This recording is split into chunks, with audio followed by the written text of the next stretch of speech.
د ملزم په هر ډیټ باندې راتلل عدالت ته پیښېدل لازمي ده. که چېرې خدا نخواسته په یوه پیشي باندې دی نسي حاضره د معافي درخواست به ورکوي. په معافي درخواست کې لکه څرنګه ولې نسي دی حاضره؟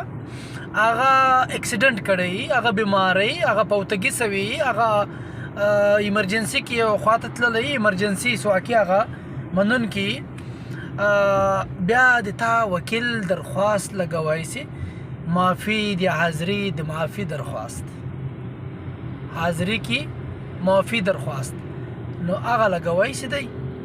که نه وي ملزم به په هره پیشي باندې لازمي پیښې شي. دا قانون ده چې دی به پیښې شي. که چیرې دی داسې عذر یې لارو هغه درخواست ورکول د وکیل به درخواست ورکوي.